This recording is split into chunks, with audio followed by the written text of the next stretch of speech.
Okay. Good evening and welcome to everyone joining us today.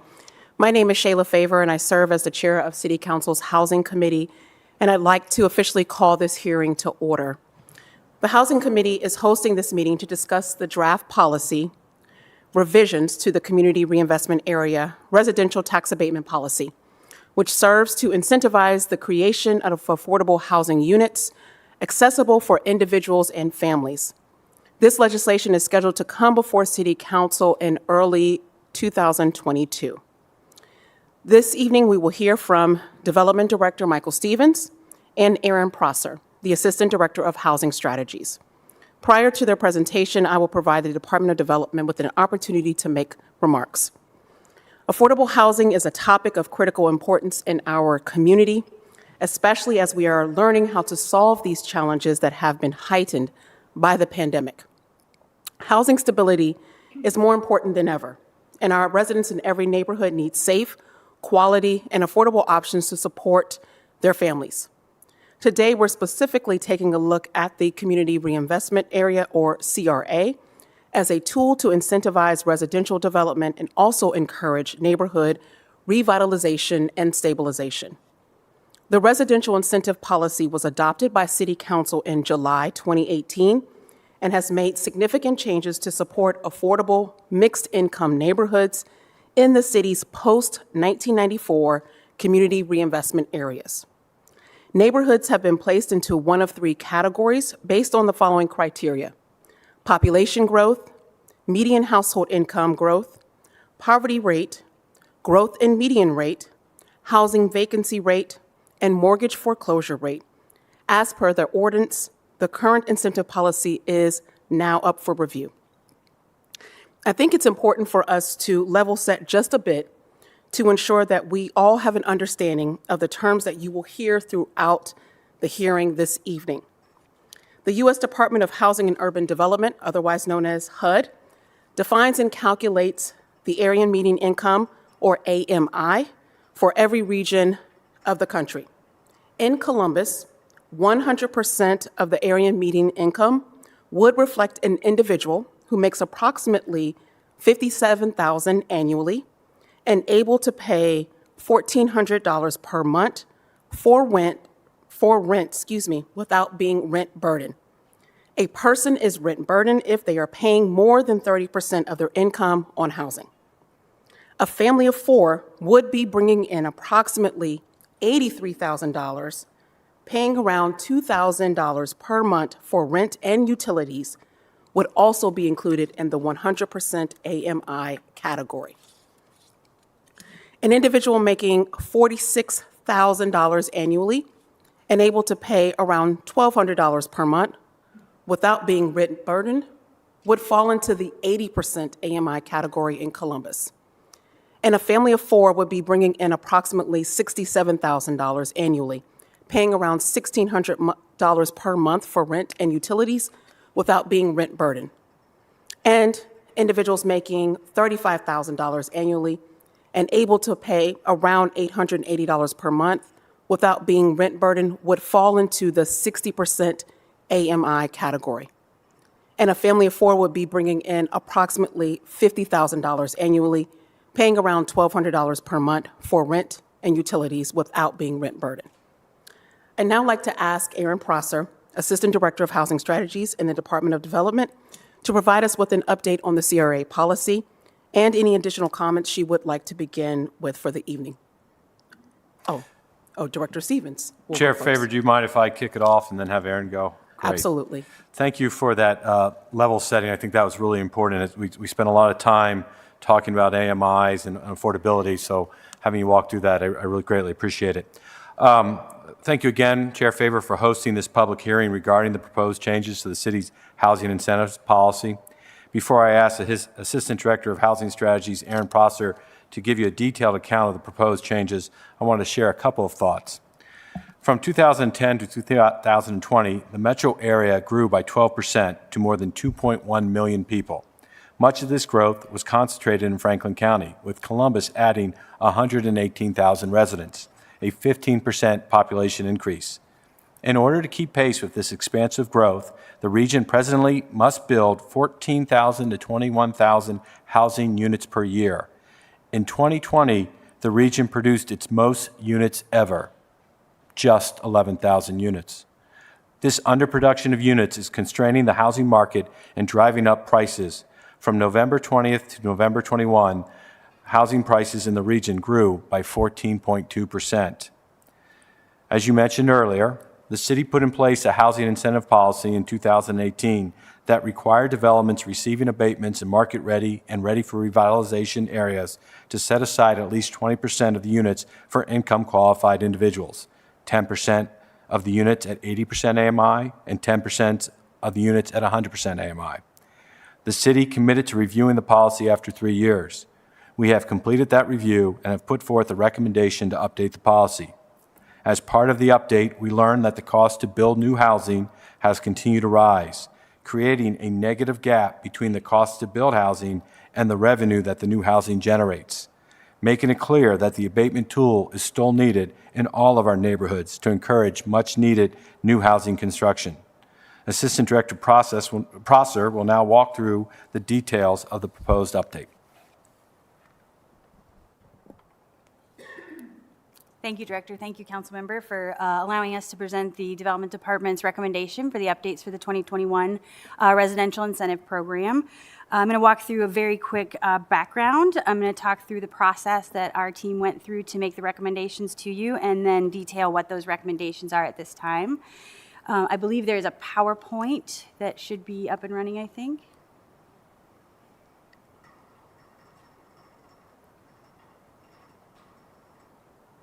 You can see the first slide. I'm going to go ahead and get started. Just thinking, I think both Councilmember Favor and Director Stevens provided a really good level set for the tool that is the incentive, but it really is about providing an opportunity to incent development where the cost of the construction is not captured by the value of the rent revenue. And certainly in Central Ohio prior to 2018, it was a really important tool given where the housing market was, and certainly an important step in 2018 to really look at the values that were present in our housing market at the time and determine what could be captured additionally in terms of those revenues and community priorities. And so when you look at, you can advance the slide, we're probably to slide 4 so now. So when we look at the residential tax incentive program and really what the gap that we fill with that incentive program is really about the abated value after the development. So we have the pre-development taxable value between years 0 to 15 prior to 2018. That value would have been abated. And then after year 15, the taxable value returns to the tax roll. And in 2018, again, those market values started to increase. Rents were being captured certainly in neighborhoods that felt like there was additional public value that could be captured, and really the inclusive, including affordable housing into those buildings. And when we looked, as Councilmember mentioned earlier, the area median incomes and kind of what those types of professions that we find based on the Bureau of Labor Statistics between the 60, 80, and 100% AMI are certainly folks that we want to make sure have a place in all our communities. And so the residential tax incentive in 2018 became the opportunity to include those folks in those communities. So in 2018, the two really prominent questions were asked, and one was how effective the incentives have been in supporting neighborhood revitalization. And the second was how Columbus could support inclusive growth across neighborhoods, and what was the role of the incentives in that process. And it was a pretty substantial evaluation in 2018 to determine what that value could be and what could be included with the residential tax incentive. The conclusion was that not all of the CRAs were equal, and that there was really a need to understand where each market was in terms of housing. And the CRAs were put into 3 separate categories. One was market ready, one was ready for revitalization, and one was ready for opportunity. And the ability to include affordability was determined accordingly. So in 2018, you start to see really, again, I want to talk about the CRA policy as one of the tools in the toolkit to support residential development in the city of Columbus, and really understanding when 2018, prior to that, had not been included in those units. But it is also a tool that is regularly used by our affordable housing community as well to bring affordable housing projects into the community. And as Director Stevens mentioned, we looked in 2021 was the 3-year reevaluation of the program that was called for in 2018. And understanding where that markets have changed, certainly as the director mentioned, population growth is pretty steady for us, and so change is relatively quick. And so we wanted to take a look at how the CRA markets had changed since 2018, and then whether or not the policy had performed accordingly as it was expected since 2018. So we engaged a consultant to do a gap analysis and really take a deep dive into 4 separate neighborhoods and determine the value of the abatement in each category. So we looked at neighborhoods that included the Short North, Near East, Hilltop, and Linden, and those are each of the CRA areas that were established in 2018. There was a cash-on-cash return built, which had a basic understanding of how the construction costs were coming together in 2021, and then comparing with where we were in rents in different neighborhoods, and again, where that gap was between the two, and how much value there was to capture for the affordable housing priority. The other thing we talked to our consultant about was just looking at financing feasibility and making sure that there was still an opportunity for developers to capture financing in order to get the projects completed. We wanted to make sure that that was still a viable option as well. And so we are, based on that gap analysis and work from our department, we really looked at the 2018 policy, and then we looked at what we propose, again, from the development department for the 2021 update to the policy. The market-ready areas, which is the area where we, in 2018, were able to capture the greatest amount of affordability, and it was 10% of the units required at 80% AMI, 10% at 100% AMI. We are recommending an option for 2021 so that we can capture either deeper or wider affordability for the value of that abatement. And the development would have the opportunity to either provide 10% of the units at 80% AMI and 10% at 60% AMI, which would represent a reduction in the AMI levels required. Or you can do 30% of the units, so a higher number of units at the 80% AMI level. Again, either reflecting a deeper or wider capture of affordable units as that abatement is utilized. In 2018, we were looking at the single family new development and renovation was able to capture the abatement as well. For the 2021 update in the market-ready areas, the project would have to be an affordable housing project below 120% AMI in order to capture the abatement on the single-family new construction or renovation. In 2018, there was a height requirement in this category of a 5-story. As the policy has unrolled the last 3 years, it has often come in conflict with some of our community plans and some of the areas of the city, and really feels like there are opportunities to encourage density in other places outside of the incentive policy. So for 2021, that requirement has been removed. In 2018, there was the opportunity for a buyout, and in lieu of including the units in the building, that recommendation from our department is to remove the buyout option for the 2021 policy. And then in 2018, there was not a requirement for unit distribution commensurate with the overall unit distribution of the project, and so we are recommending that addition to the 2021 policy. Moving on to the Ready for Revitalization category. Again, really taking a look at the information we received on the gap analysis and understanding that there was the opportunity to require either deeper or wider affordability in our Ready for Revitalization CRA areas. So matching what we had at Market Ready, where we had been at 10% at 80, 10% at 100, and now offering the opportunity to either choose 10% at 60 or 10% at 80, or 30% of the units at 80% AMI. We have also restricted the single-family renovation and new construction to affordable product that would be able to capture the abatement. We have removed the buyout option in this category as well, and we would be looking to require that unit distribution be incorporated into the policy also. When we had the chance to look at the assessment for our Ready for Opportunity neighborhoods, at this time in 2021, there was not the opportunity to capture the affordable units in those buildings that are being built in the Ready for Opportunity areas. Again, the policy needs to continuously be looked at every 3 years, and so there'll be an opportunity, again, to take a look at those communities and see if there is value at that time. But at this point, the Development Department is not recommending any changes to Ready for Opportunity. Finally, there is the legacy CRAs, which are CRAs that were designated by prior to 1994 when the state law changed. Those include Jeffrey Place, Brewers Yard, and Downtown. Those legacy CRAs were not included in the 2018 policy for 2021. Again, they would be required to either add 10% of the units at 60% and 10% at 80%, or 30% at 80% of the AMI. And we would be looking at the unit distribution also being included. We did also have the final opportunity, as mentioned, the distress criteria that designates each CRA into one of those categories. We did take a look at the most recent data we have, which is 2019, because it is American Community Survey data.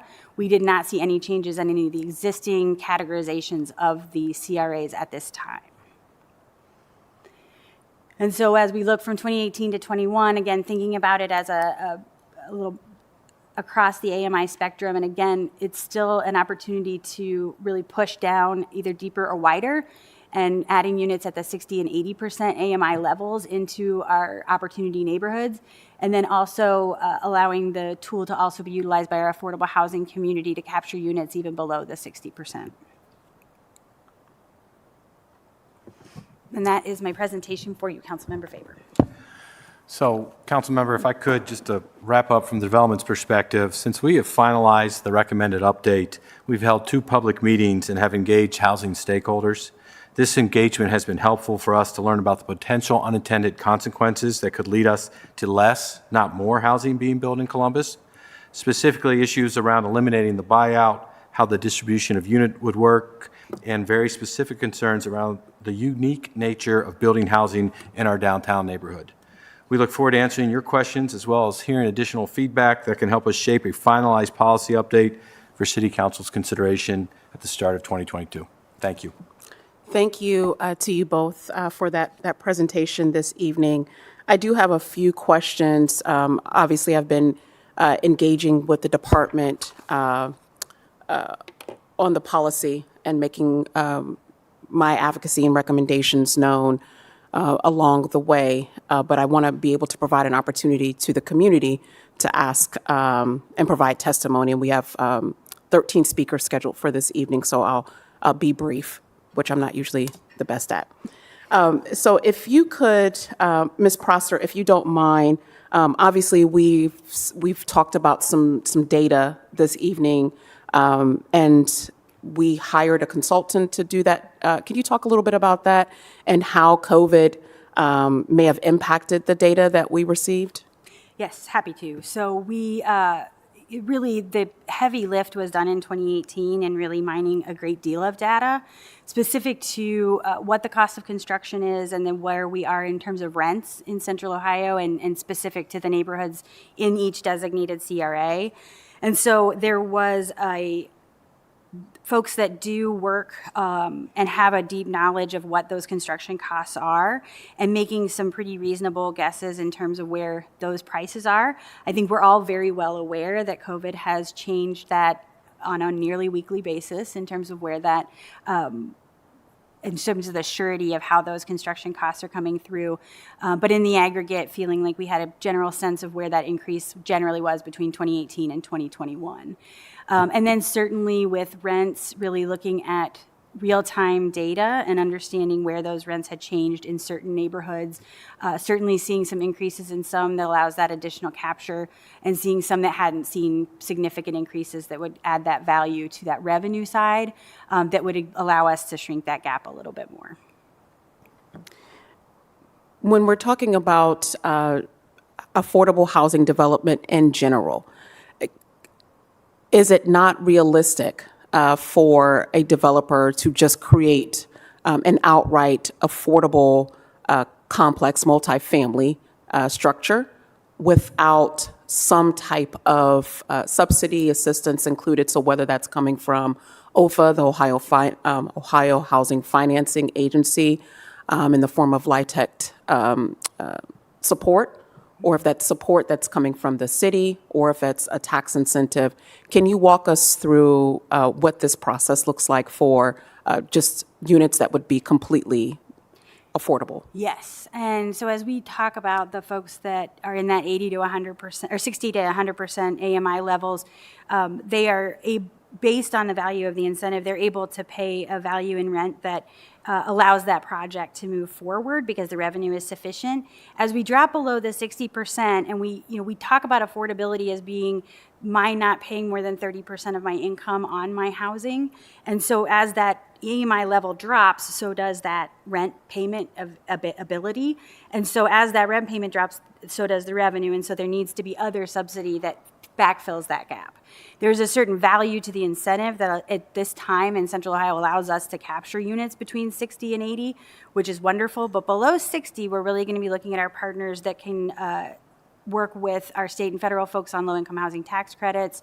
And when you really even drop below the 30% AMI, it's not just the capital cost that you're going to need to subsidize, but even operating at that point because the rents captured are going to be so low. So as you move your way through the spectrum, there's a different set of tools that really is appropriate to make sure that that housing is affordable for those AMI levels. And this particular tool lives in that 60 to 80% now in 2021. And so we're really able to include those units in those buildings and in those neighborhoods where the market is not providing that any longer. And I think it's a really important part as we look forward to being a mixed income communities and really making sure that there's opportunities for everyone in all our neighborhoods. And now I'll pose this question to both of you because I know we have members of the BREAD organization present this evening who tirelessly advocate on behalf of our residents that fall in the 50% AMI category, that 54,000 head count that we had pre-COVID, which we know has more than likely been exacerbated by the pandemic. Does this tool service those individuals, or are we looking at other tools to make sure that we are ensuring that they have safe and affordable housing? Yes, and I think that's a critical part of the conversation that we get to have as the City of Columbus and with really strong partners like Brett and other folks that are bringing these issues to the forefront as we grow, and growth is really positive for our region, but we need to make sure that everyone benefits and prospers in that growth. And so I think the creation of the position that I now occupy and really thinking strategically about how we look across the entire housing spectrum will be really important as we move, especially out of COVID and into 22, and really thinking about how we make sure that prosperity extends. And I certainly think that there is a lot of opportunity to support folks at different AMI levels with different public policy tools. So, council member, I would say that this tool helps for those individuals making 50% AMI or less, but it's one of them. I think the fact that our voters back in 2019 approved a $50 million in bond authority, and we've put together a plan where we're spending $35 million of that on 4% low-income tax credit deals, another $10 million on housing trusts to get people into single-family homes and keep that affordable. I think that's really important to help across the spectrum. But I also think it's important as we use this tool in products that are going into market rate or market ready neighborhoods, it helps reduce the economic segregation we experience in this community. So while it's important that we're having new units built, they can't all be market rate. And if you need, and we know that the cost is exceeding the revenue that's generated. So if you need this assistance, you need to also line up with the public policy priorities of this community of bringing units that are more affordable so we can have less economic segregation and more mixed income neighborhoods. And I think that's really important. And it is an important distinction to make because what we really are talking about are affordable housing developers and market rate developers. And if we want to truly tackle the stark nature of how we are segregated in the city of Columbus, if we are not intentional about setting aside units in your market rate category, market ready category, so your short norths of the world, then we have a community that is not truly inclusive, right? Director, if I could just press you a little bit forward, because I think sometimes we say terms just because we talk in this language all the time. But when we talk about the affordable housing bond package that voters approved in 2019, when we say we're going to use 35 million of that to support 4% LIHTC deals, what does that mean for a resident that voted for this package? So a 4% low-income tax credit deal is a project that's considered 100% affordable, and it's really income averaged anywhere between 30 and 80% of the units is what the AMI level is, and typically they have wraparound services included as well for some of the residents at a lower AMI level. It's some of the projects, I know we have a public hearing after this one, where we're talking about a couple projects that are going to be built over off of West Broad that are low-income tax credit, 100% affordable deals to provide opportunities for our residents across the income spectrum. And but for the support of the $35 million housing bond, many of those projects, not to say that they would not come to fruition, but it would take that much longer for those units to come online. It would have a significant impact on the ability to get those projects financed and built. We are using those dollars to close a gap with our low-income housing developers to make sure these projects happen and get built. And we're talking, we're going to impact over 1,200 units as a result of that.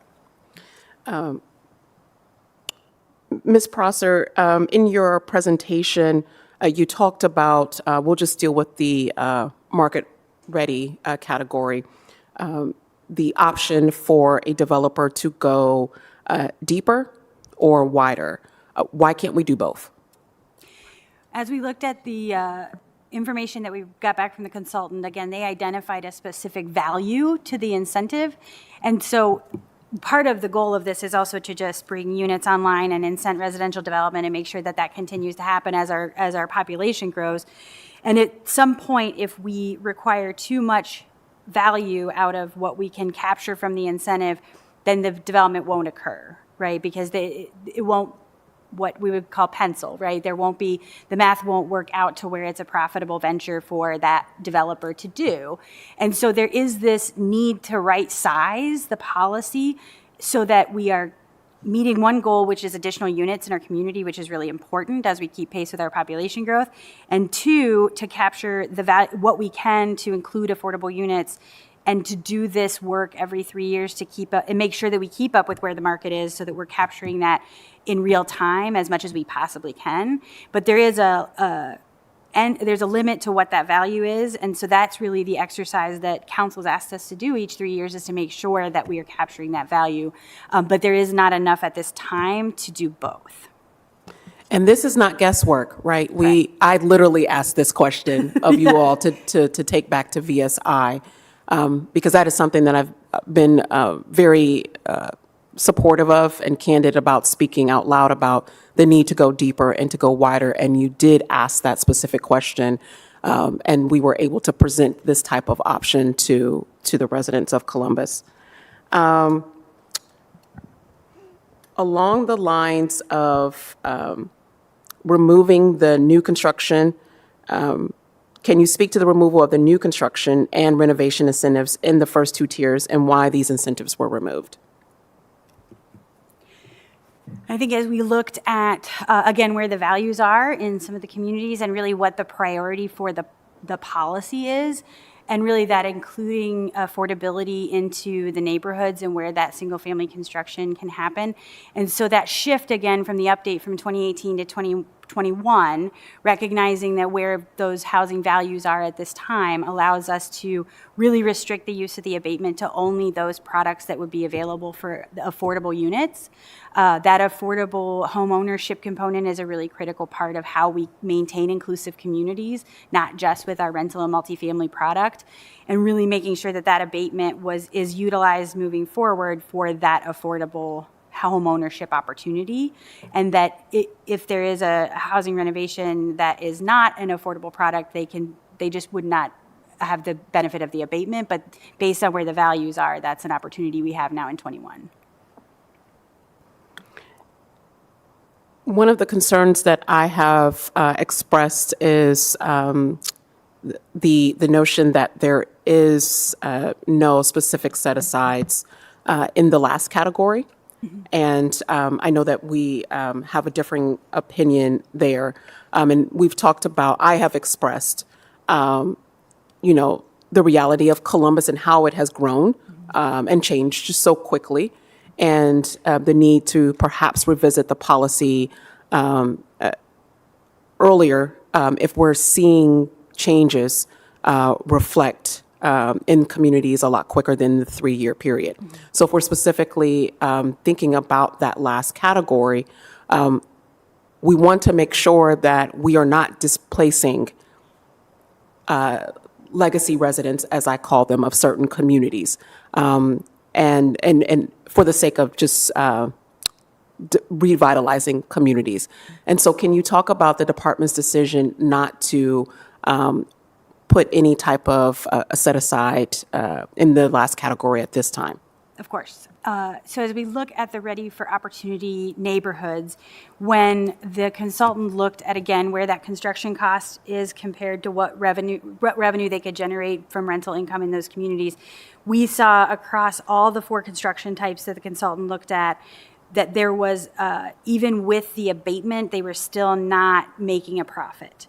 So with the rents where they are in the market, with the cost of construction plus the abatement, they were all still below the profitable line of 0. And so that really indicated to us that at this time, there's no value to capture those inclusive units. And what we see thus far in the development in those opportunity areas is our affordable housing partners utilizing the CRA, which are already bringing projects that are entirely affordable online with the abatement. And so there is an opportunity again in 3 years to take another look at those markets. And I don't think we're precluded from looking at them between now and then, but really understanding when we saw all of the product types would all be below the profitability line, it felt like this was not the time to add that requirement into those particular CRA areas. And Councilmember, I just want to make sure I go on the record. We've talked about this quite a bit, and the commitment from development is if one of those Ready for Opportunity neighborhoods sees a dramatic change within the 3 years, we will come back and try to address that in real time as opposed to just waiting for the 3 years. Thank you for that response. What has also changed in the 2021 policy recommendations is the removal of the developer buyout. Did any developer over the past 3 years take advantage? I don't know if that's the right word. Did they opt to take the buyout? While Erin goes through her notes to get the specifics, I will tell you that, yes, we did have a number of developers who did utilize that. Do you have the actual numbers in front of you, or is that something we need to follow up on? This is something I need to follow up on. It is not in my list. I apologize.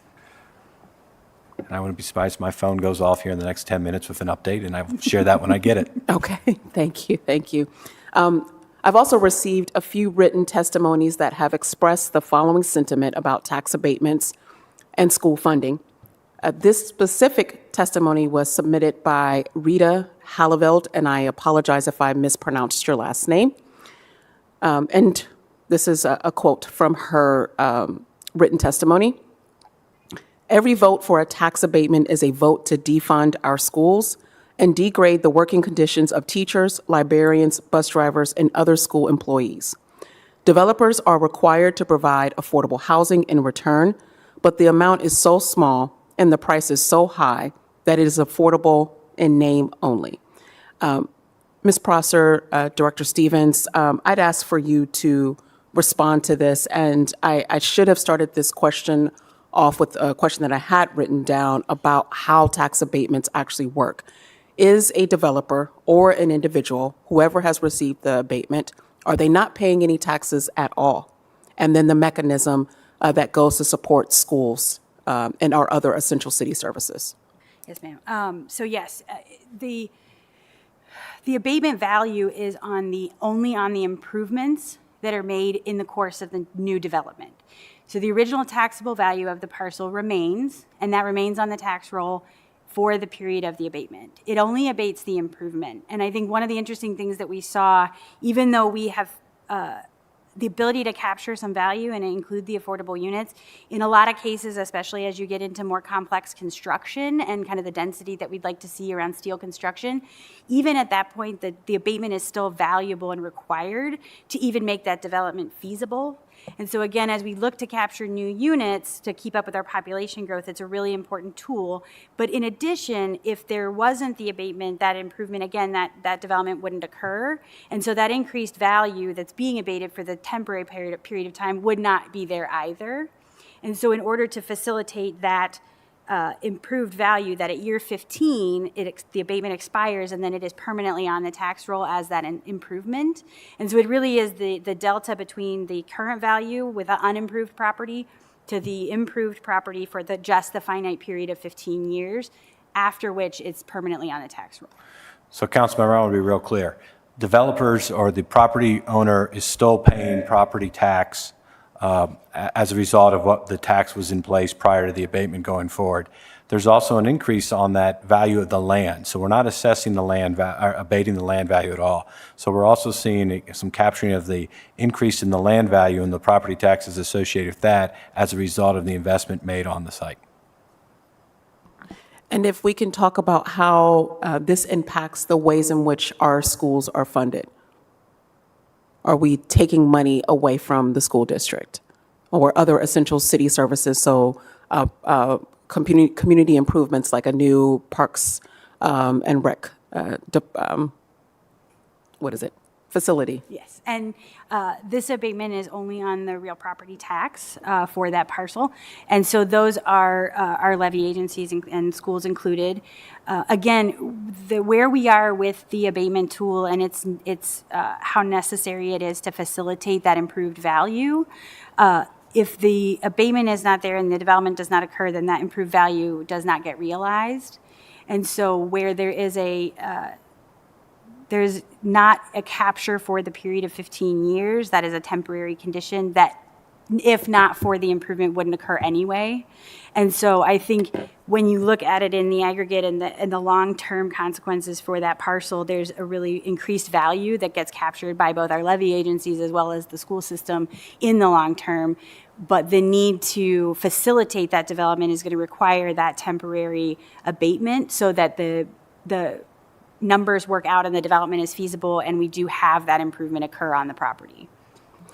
Thank you for that. I think it's also important to acknowledge that our schools in the state of Ohio have been unconstitutionally funded for decades. And this is another wrong that absolutely has to be righted in our community as long as we're using property value to fund schools wholeheartedly, where our schools are always going to be suffering. Our students will also always suffer. And so it is imperative that we at City Council and the department is incredibly responsible with this tool because we know that that discrepancy has not been addressed yet in the state of Ohio. And until that day comes, it's imperative that we do our best to ensure that we're not only incentivizing the revitalization of our communities, but we're being responsible with this tool because we do understand its impact that it has on essential city services and our schools. Would that be a fair statement? Yes. Okay. All right. I think I have asked most of my questions, and as promised, I wanted to provide generous amount of time for residents who have joined us in chambers today to provide their testimony. Just as a point of reference, when your name is called, please feel free to come up to the podium. I will put my mask back on, so you feel free to remove your mask if you're comfortable. If not, you can please keep that on. And you will have 3 minutes to speak. Please state your name and any organization that you may represent. At the conclusion of the 3 minutes, there will be a gentle bell to encourage you to wrap it up. At this point in time, we will go with our first speaker, Mr. John Melchi.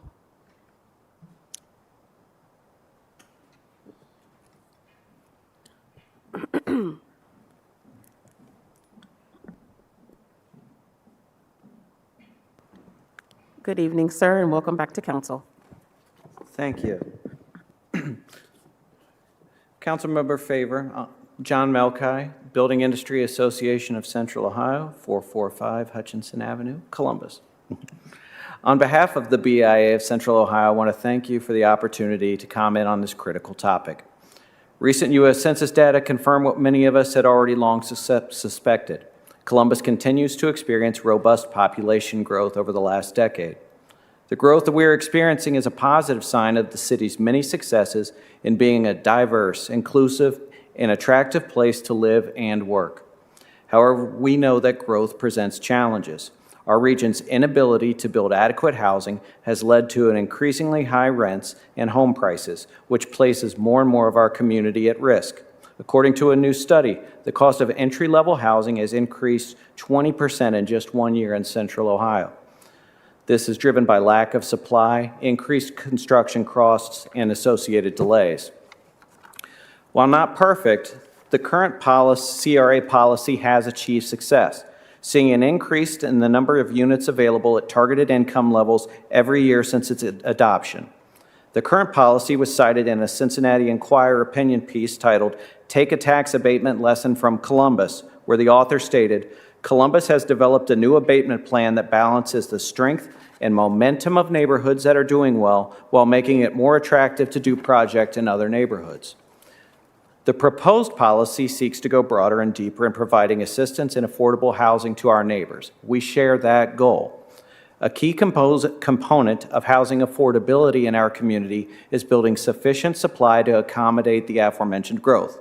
We urge Council to consider modifications to its policy that we believe will help the city provide more affordable housing units, continue to meet the market demand for housing, and achieve other policy goals, including remedying brownfield sites, easing parking concerns, and maximizing our transit corridors.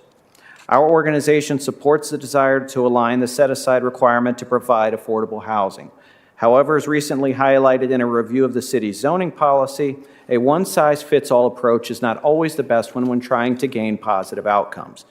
We urge the city to maintain flexibility in this process, which would allow, with oversight, staff to work creatively and collaboratively in a way that could render positive outcomes, achieving any greater number of affordable units, especially at the 60% AMI level.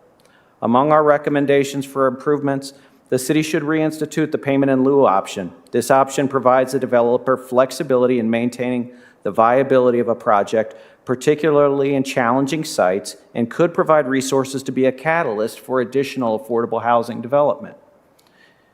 2, if there is indeed a desire to provide more housing for families, the elimination of the incentive for new and rehabilitated single-family homes and the ready-for revitalization areas would seem to run counter to that policy. We recommend retention of this option. Finally, the city should expedite its update to the zoning code and consider process improvements for better timelines. Now, the current code and development processes are barriers and impact the affordability and access to housing in our city. Our industry remains committed to addressing affordable housing in Columbus.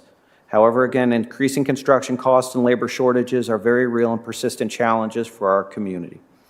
We believe that the city's discussion draft canon should be modified to improve the current trajectory, and we look forward to working with the city to work through details and tailor a policy that can go broader and deeper to best help and meet our shared goals of providing adequate housing for the residents of our city. Thank you.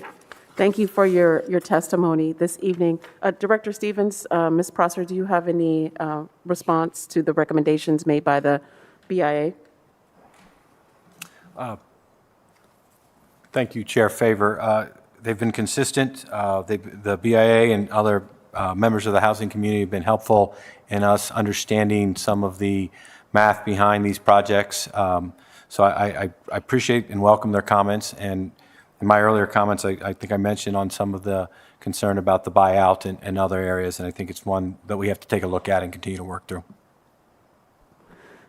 Next, we have Trey Giller. Welcome back to council.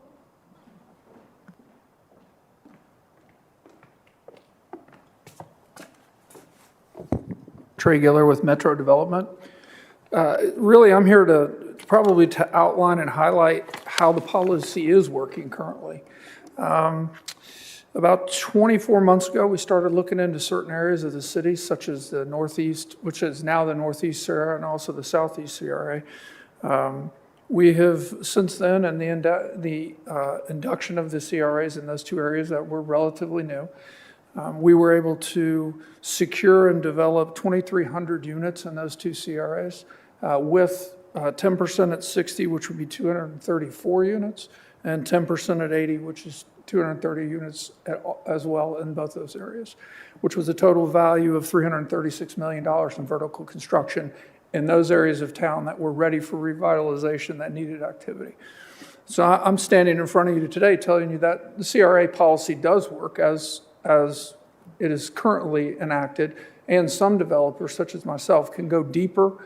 That's not the mandate that the CRA policy currently has. We went deeper because we thought that was the right thing to do in those areas, and it does work.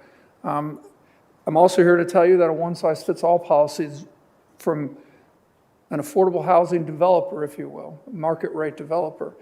I think that you should look at the one-size-fits policy and determine if that's the right policy, because just as plain language, if you're building in the suburbs with surface parking versus building downtown with structured parking, your cost structure is completely different. But we also have to remember that the AMI is a county-driven AMI. Therefore, you're trying to meet the same level AMIs with two totally different cost structures. And I think that's something that should be considered, because I think the goal of the policy and the goal of the city, as I understand it, is to build housing across the community, across the city, and also provide affordable options across the city, not just in the suburbs, not just downtown, but across.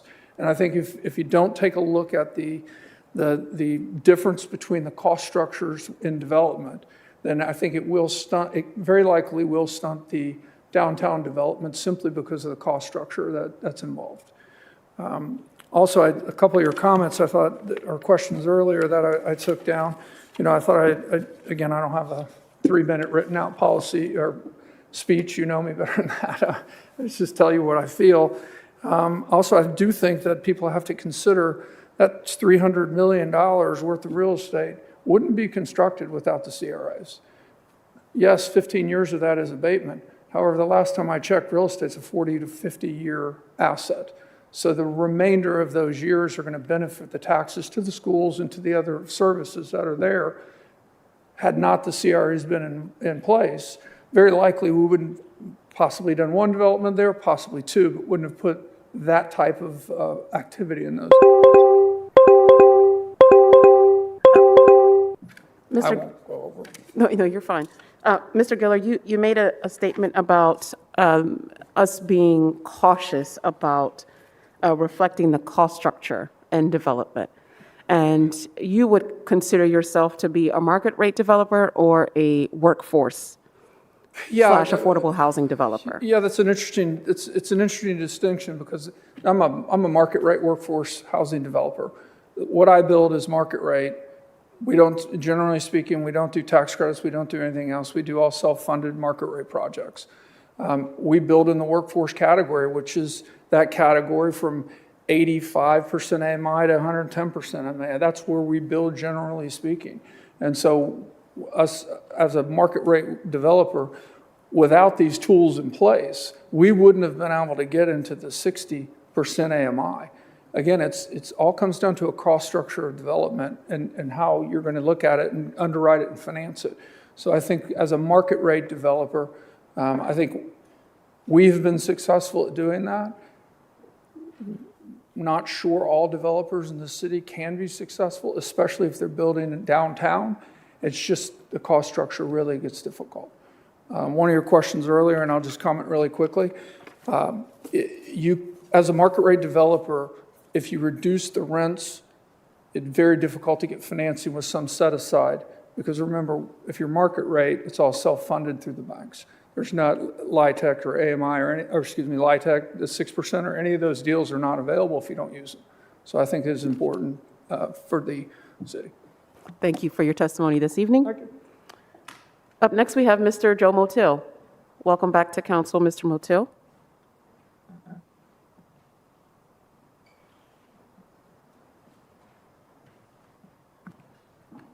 Councilwoman Favor, how you doing? All right. Okay. Good evening, and thank you very much for holding the meeting. And it's nice to see a pretty good turnout for this public hearing. Joe Motil, 167 West Cook Road, Columbus, Ohio. The CRA distress criteria, for the most part, is deceiving at best. As I've pointed out numerous times during my public testimony, when new CRAs are being proposed, the city sends some photographer out to these areas to find the worst of a handful of minor code issues that the city should be addressing in the first place. And then you use those photos as a way to try and justify your proposal of creating a CRA. When in fact, the creation of a CRA, in most cases, is specific to a particular development, such as the Kenny and Henderson CRA, which was created for the sole development of the former Cahoots site by a City Hall favored developer. Grandview Crossing and the Quarry CRAs, which were established for the sole purpose of benefiting one of the largest campaign contributors to the mayor and city council member, Wagenbrenner's Thrive Company. And along with the Short North, Downtown Jeffrey, and Brewery District CRAs, these are not distressed areas of Columbus with high poverty rates, foreclosures, and housing vacancies. The aforementioned CRAs have all been thriving risk-free development areas for 10 years or more. They all need to have their CRA designation repealed, and set-aside units should be mandated by the city as legislation without tax abatements. And if our local developers don't like it, tell them to pack their bags and go to Nashville or Indianapolis and buy off the politicians in those cities and get their free handouts there.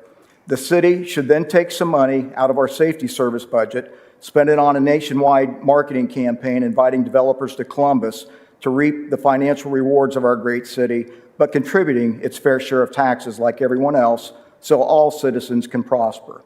Developers are making a killing at the expense of Columbus Public Schools and our children's educational needs.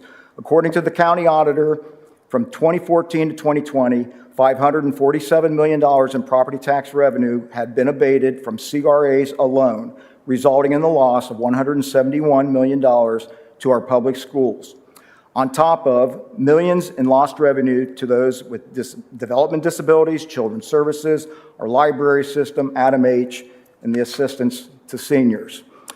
In terms of the new suggested CRA policies, I feel that all legacy CRAs should provide 30% of units at 60% AMI, market ready at 30% of all units at 60% AMI, and ready for revitalization, 20% at 60 AMI, 10% at 80 AMI. This will allow for more service industry workers an opportunity to live near their workplaces. It also makes no sense whatsoever that the Franklinton CRA does not include set-asides, in particular the East Franklinton, as they call it. If not, this is just going to turn into another Short North 2.0.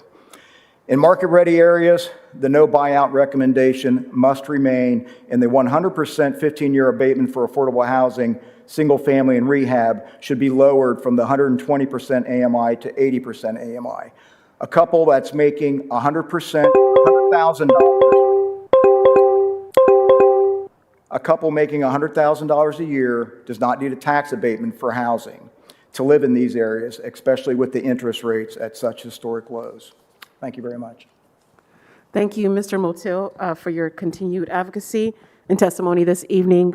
Director Stevens and Ms. Prosser, there was a lot, as always, to unpack with Mr. Motil, but opportunity to respond? Thank you, Chair Favor, and thank you, Mr. Motil. I appreciate the insight. The one thing I do want to highlight is with the housing CRA, Ohio Revised Code does not permit us to do the CRA per parcel. So we've decided to use, thank you, LMI, AMI, the census tracts to establish the area and using that distress criteria. So that is where we get those areas, set up the area, and hopefully encourage more investment and more housing development there. The Ohio Revised Code also does dictate the level of what qualifies for a CRA and asks us to go and identify some areas where we can take those pictures and meet that threshold. So I just wanted to address that and answer that for you. And I believe there was also a recommendation in all of the categories to go to 30% AMI in all the categories except for the last one, right? And I think we may have touched on this a little bit earlier, but Ms. Prosser? Yes, thank you, and thank you, Mr. Motil. Yeah, when we looked through where the values were relative to the cost of construction and where the revenues were, really the opportunity in 2021 is to capture either 30% or 80% AMI, and really reducing that revenue because of those reduced rents really bottoms out at that point, or 10% of the units at 60% and 10% at 80%. But that's the value that we can remove from the revenue and still allow that to be a development that's viable based on where we are, again, with what we understand about construction costs, land costs, and then where we are in terms of revenue and neighborhood specific, again, looking at those 4 separate neighborhoods and where those rents are coming in. So, I think that once again, it goes back to the 2 categories that we're talking about, affordable housing developers and market rate developers.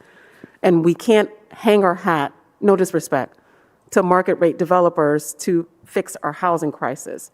And so what is the strategy to attract more affordable housing developers into our community that's going to give us that complete project of affordability? And I think, again, really looking at those folks that are providing housing below the 60%, really utilizing the existing abatement as well, not just our market rate developers, but that being part of the capital stack of how they are going to finance a project to bring an all affordable project, not just in the ready for opportunity areas, as I mentioned earlier, but also in both of the other CRA areas would be eligible as well. And then also looking again at where we can provide that gap financing for those units that are affordable to folks below 60%. Again, that subsidy is increasingly significant as we drop the rent revenue based on the income levels of the folks that are being served. And so as we look across the opportunities like the $50 million housing bond and the opportunity to support those low-income housing tax credit projects, and looking forward to other ways that the city can help to support that gap financing, leveraging both state and federal dollars that come in to support these projects, and making sure that we are assisting in the creation of those units with all of the tools that we have at hand. So I'd add, Council Member, that those financial tools are critical for making sure the developers that aren't working in Columbus see what's available to them. I also think we need to continue to improve our processes. Like we talked about updating our zoning code. How quickly can we turn around permits? How can we save money that way? I think that's really important, and that's just going to make us more attractive as a community to attract those developers. But there's one point I want to make. I don't want this hearing to end without making this point. We have a housing crisis in the region, and it's a problem that needs to be solved not just by Columbus, but by our suburban neighbors as well throughout the region. Columbus will lead on this. We are not afraid to lead on solving our housing crisis and affordability, but we need our partners throughout the region to step up as well and make changes to their zoning codes and how they approach zoning and density to include more housing and more affordable housing throughout the whole region. Okay. I'll address your question at my next. Yep, no problem. I know you're still on. You're on my agenda. Stephen Goldmeyer.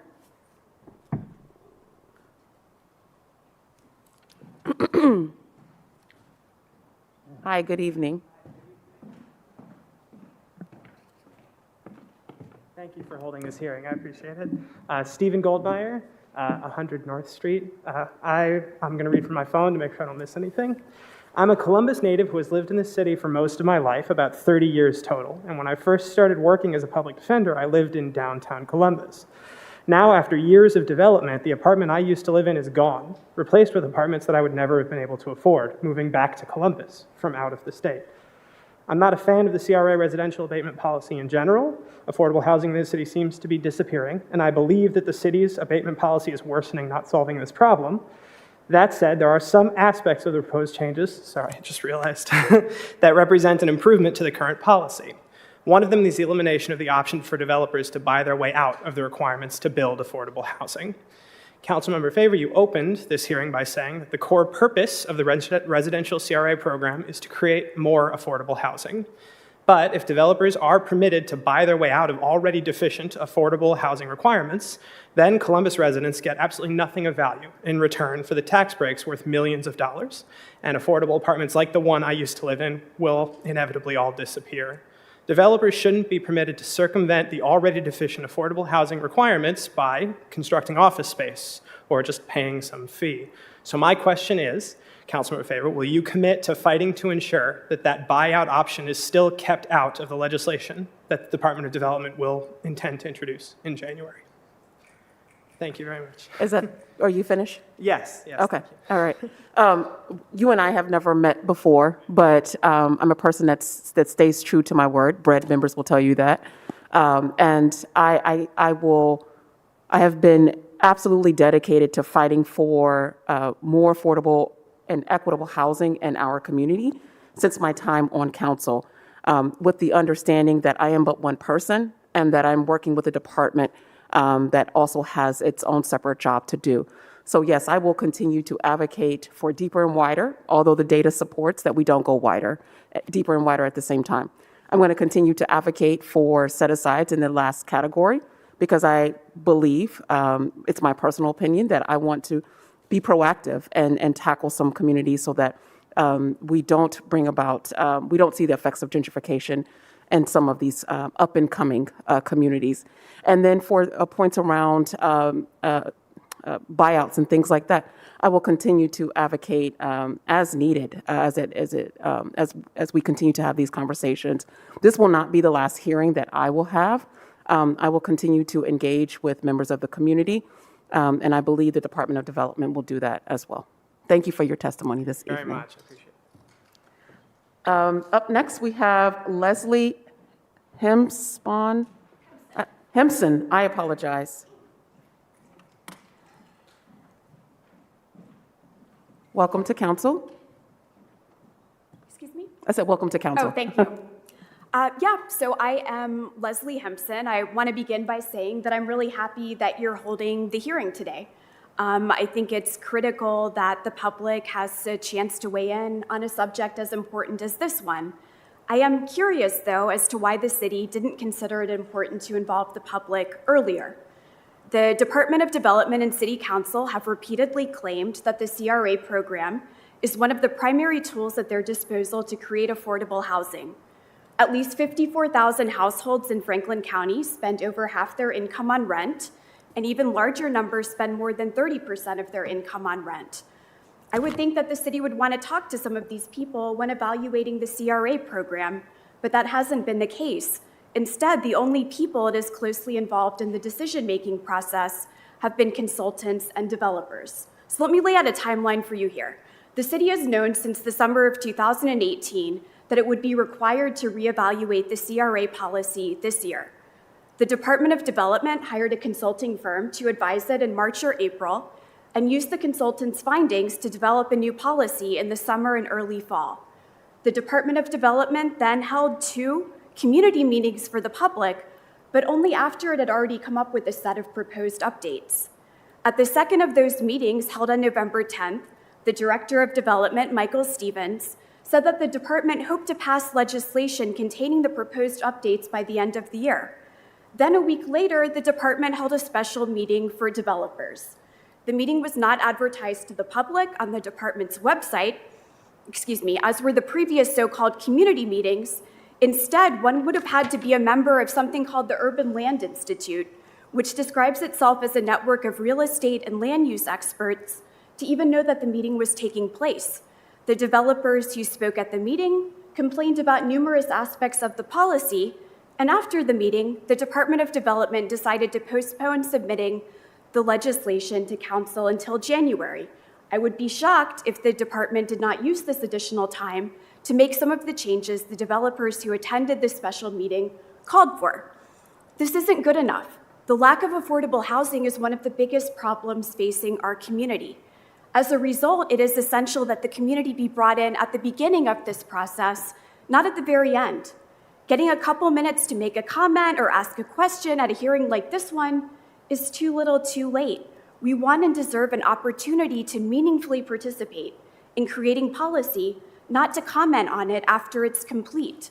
And so my question for you, council member, will you commit to putting a hold on this process until after the community has had the opportunity to meaningfully participate? And will you work with the community to create a transparent and democratic mechanism for it to do so? Are you finished? I'm done. Okay, thank you for your testimony this evening. Director Stevens and Ms. Prosser, if you could speak to the department's decision to how you were able to come up with the policy recommendations that we have here today.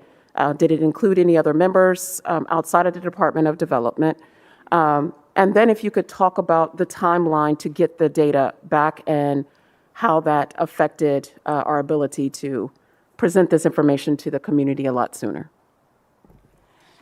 Certainly, Councilmember. Appreciate that and appreciate the opportunity to talk through the process. I think as we talked a little bit about the analysis that we asked the consultant to do, there is just a little bit of math that we needed to go through the exercise of understanding and making sure that we were fully up to date on where both construction costs, land costs, and then also where we were in terms of revenue.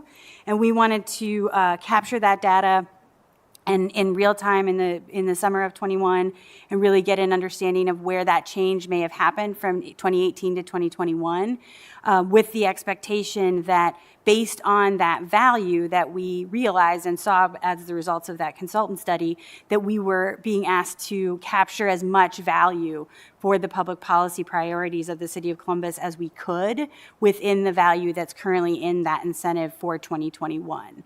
And so looking across, again, those two questions I put up during the PowerPoint, one, just really where were we in a market standpoint between 2018 and 21 and what had changed and what was allowing us to capture additional value and what areas that was possible.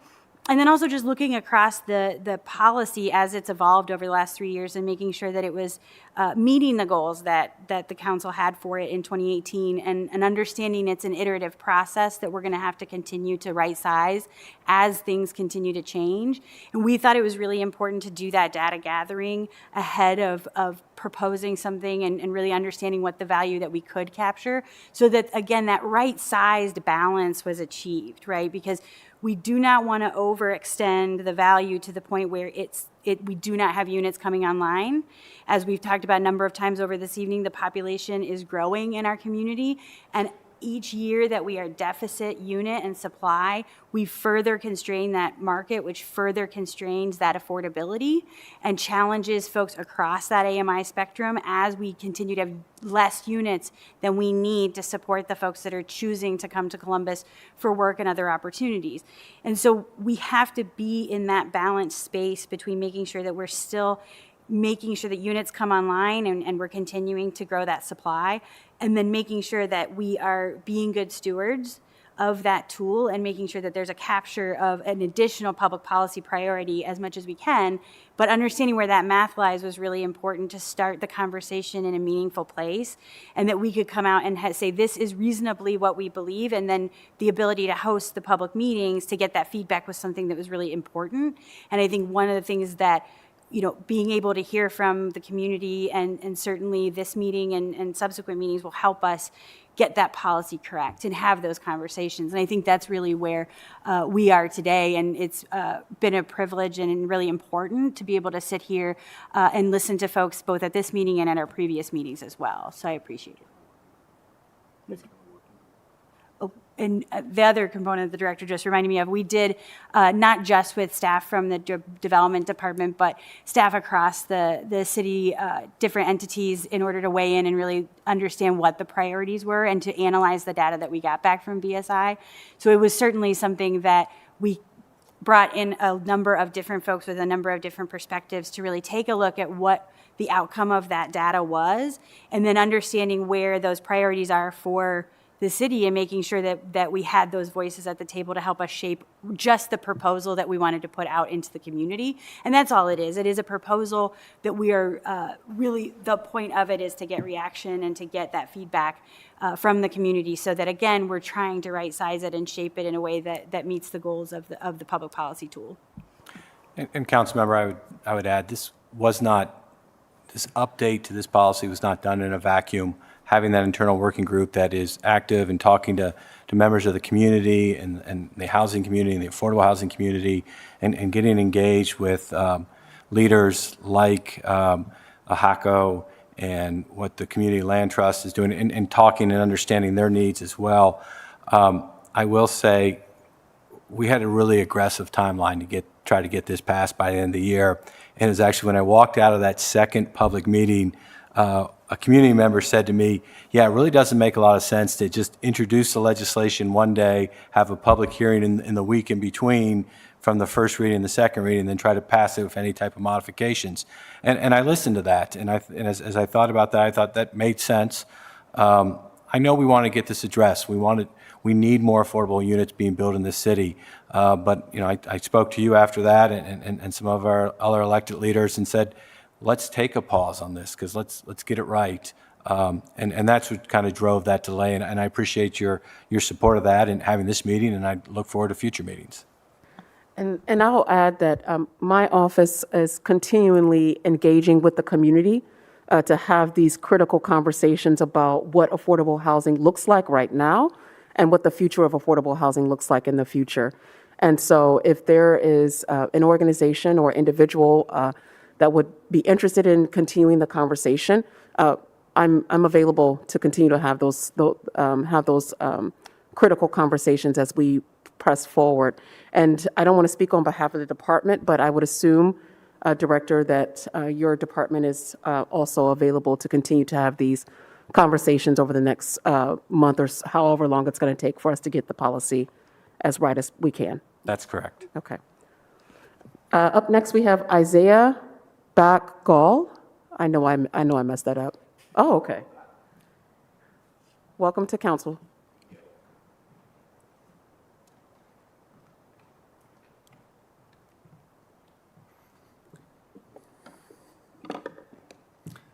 Okay. Hi. My name is Isaiah Beckhaul. I'm a Columbus resident, a graduate student, and a member of Sunrise Columbus, which is a youth-led organization fighting to stop climate change and create millions of good jobs in the process. With Sunrise Columbus, I've had the pleasure of working with the city before. Earlier this year, we worked with the Office of Sustainability to strengthen the Columbus Climate Action Plan and to improve opportunities for public participation in the process. We're looking forward to similarly working with the council to ensure that the ensuing CRA legislation most meets the needs of the community and that there is ample opportunity for democratic participation. For what is the point of an elected body such as this one, if not to listen to and uplift the voices of the most vulnerable in our communities? I would first like to thank the other organizations and groups such as Columbus DSA and BRED for educating us on this crucial issue in our city. I consider myself fairly tuned in to the goings-on at the city level, yet I did not know about the city's CRA policy, nor its obligation to renew it every 3 years.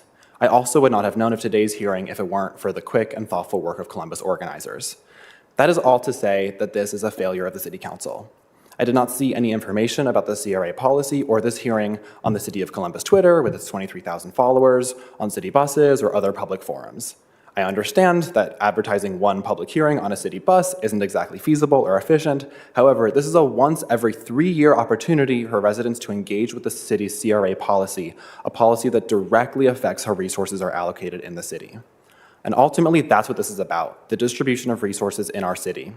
Under the current CRA and tax abatement policy, private developers are prioritized, winning 15-year, 100% tax abatements, money, millions of dollars that is directly taken from public schools.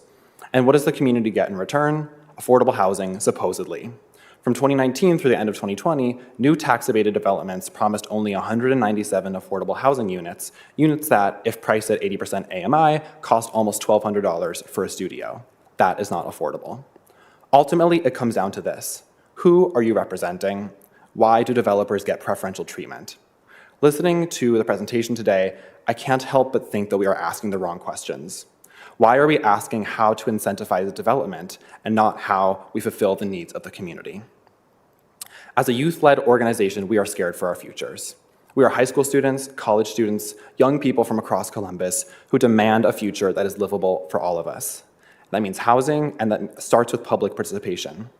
So I'm going to reiterate Leslie's question from earlier because I don't think it was addressed. Her question wasn't whether the process was equitable, or whether there was ample opportunity for participation. She was saying there was not. It was not equitable. And that being said, will you commit to putting a hold on this process until after the community has had an opportunity to meaningfully participate in shaping the CRA update? And will you work with us to create a transparent and democratic mechanism through which the public can meaningfully participate? Thank you, I'm done. I'm doing my best every single day. I literally am. I will say that the process is on hold. That's why we are having the hearing right now, the week before we go on break, and not passing legislation on the last meeting of the year. So we've already fulfilled one of the requests that has now twice been made. And then defining what meaningful engagement looks like is subjective. Once again, I have had and will continue to have meaningful conversations with residents, whether they're part of organizations or they're individuals, as well as with developers and people who finance these projects. We can do a better job at the city to make sure that the community is engaged. I have personally used my social media platforms to get the word out about all the hearings that I'm hosting. So this was posted a week or 2 weeks ago. And this is not a moment for me to publicize my own social media, but I don't control the city council website. But we can do better. And that point is well taken, that I will make sure that I communicate with our council and communications folks. And I'll make sure I hit all your points. Thank you. Director and Ms. Prosser, do you have any response you'd like to offer? Thank you, Chair Favor. I agree with you. I think we all can do better jobs in communicating and outreach and engaging the public more. So I thank you for saying that. I do appreciate throughout these last couple months at council meetings, as the council president's gone around and asked council members if they had anything to share. You did promote all of our public hearing meetings that we were having. You have been an advocate and a voice on making people aware of this. So thank you for that. And I am always open to suggestions about and ways that we can better improve that messaging to ensure that we're capturing young people like yourself. And last, I will just say thank you. You don't have to be here tonight. You could be out doing TikTok, but you decided to come here and engage. And that's so important, right? That's so important for our young people to be a part of this process. And you have my commitment to dig even deeper to ensure that as many folks in our community that can be engaged, want to be engaged, that they have the opportunity to do that. Thank you. No problem. Thank you. My TikTok career is really suffering. I'm sorry? No, thank you. Was that a TikTok reference? What? Was that a TikTok I reference? said it's suffering, my TikTok career, but thanks. Okay. Thank you. Up next, we have Abigail Zong. Welcome to council.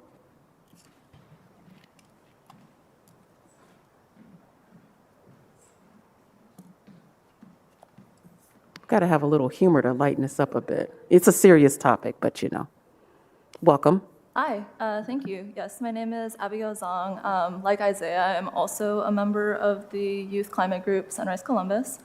I was very happy to see that the proposed update requires more of developers than the current CRA policy does, but I think it's really important to acknowledge that what the city calls affordable housing and what we've repeatedly referenced as affordable housing in this meeting is not actually affordable for many people.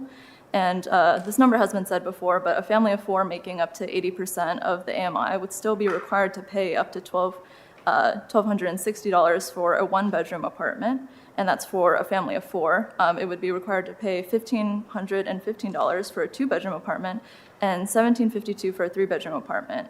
And so this is not what most people would call affordable, and it's certainly not affordable for the 54,000 families in Franklin County that spend more than half of their income on rent. And so I would ask, do you think that the city is asking enough of developers? And do you agree with me that instead of giving massive tax breaks to developers in exchange for a small amount of housing that is affordable in name only, the city should be using that money to construct truly affordable housing for residents of all income levels, not just at a certain level of AMI? Thank you for your testimony this evening. I would push back a little bit, and I have a statement in regards to this a little bit later. But once again, I want to make sure that we can't just say all developers, because there are some that are affordable housing developers, and that is what they do.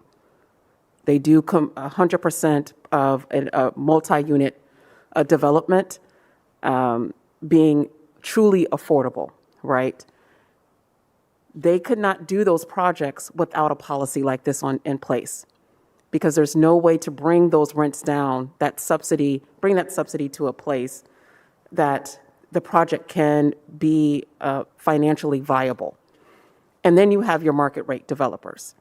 And I understand the sentiment that has been expressed many times this evening, which is why I have advocated for deeper and wider for the last several years.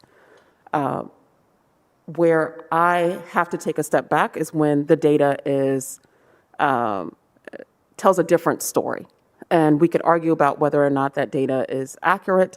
I am not a data scientist, and so I can't go that deep. I know what my lived experience is. I know what I'm seeing on the ground in our communities, which is the sentiment that continues to be expressed this evening, which is that people can't afford to live in our communities. So if we're going to continue to build in Columbus, and that is going to be the case, I don't want people that would fall in a lower AMI category not to have access to certain communities because of what they make every single day. To me, that's not fair. To me, that is not really talking about equity and access. But how can we use this policy to get the biggest bang for our buck? And I don't know if this is it just yet. I don't know if we're going to be able to reach that ground, that happy medium at all. But I'm going to keep trying, right? And that's why these conversations are incredibly important. So thank you for, once again, and for being a part of this amazing youth group that I've never heard of before, that is committed to advocating on housing issues. Thank you for your response. Ms. Prosser, Director Stevens, any response there? Okay. Up next, we have Betty Janes.